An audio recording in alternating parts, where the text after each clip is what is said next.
My name is Shannon Mason, and I'm a senior at Haverhill High School. I'm here with Ursula Furi-Perry in the internship office, and we were talking about the writing process. I did an internship on writing this semester. Ursula was my mentor. Introduce yourself and how many books have you written? Okay, I've written 14 books.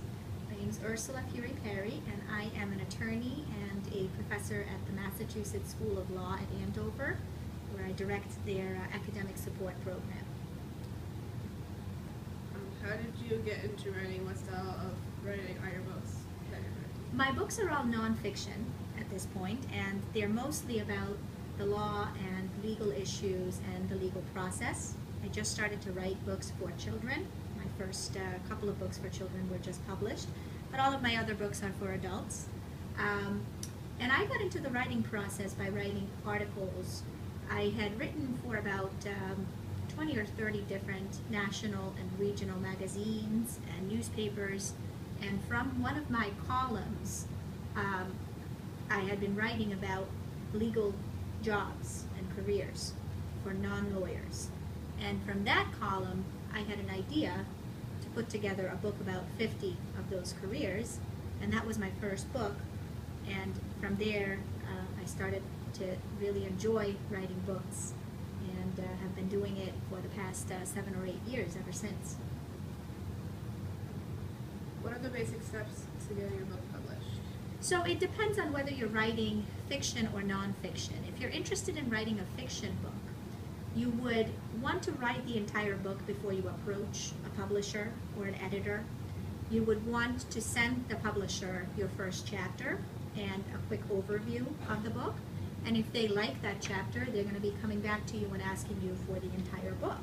So they want the whole storyline. If you're writing nonfiction books like I do, you'll want to put together what's called a book proposal. And this is basically an outline of the book that you're asking to write. So you don't actually have to have written the book before you approach the publisher. In the proposal, you're going to want to have a cover page with your contact information. You're going to want to have an overview of what the book is about, quick introduction perhaps. You'll want to have a chapter list or an outline of the book of some sort. Some publishers will also ask you to have a page that describes some of the competition. So what other books are there out there that are similar to what you're trying to write?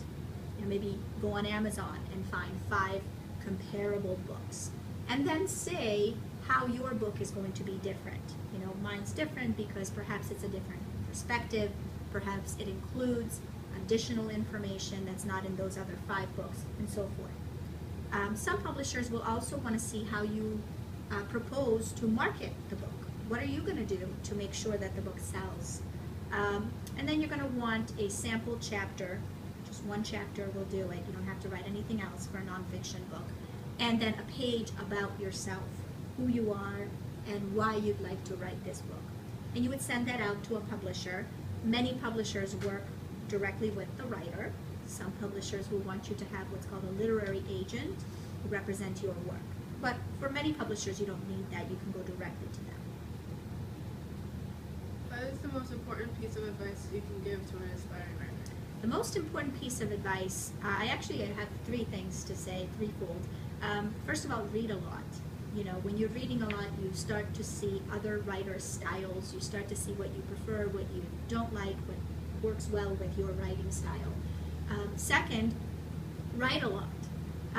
The more you do it, the more second nature it becomes. You're honing a skill that is obviously an important communication skill for all jobs, but especially if you're interested in being a writer, you've got to be able to write.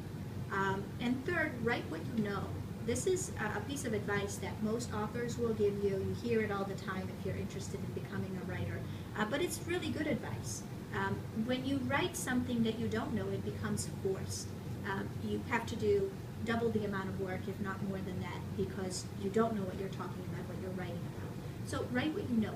Think about what your passions are, what your goals are, what your interests are, and structure your books or your articles or your essays, personal pieces, whatever it is that you're seeking to write around those things. Thank you for having me today. It's been a pleasure working with you last semester, and good luck with your writing. Thank you.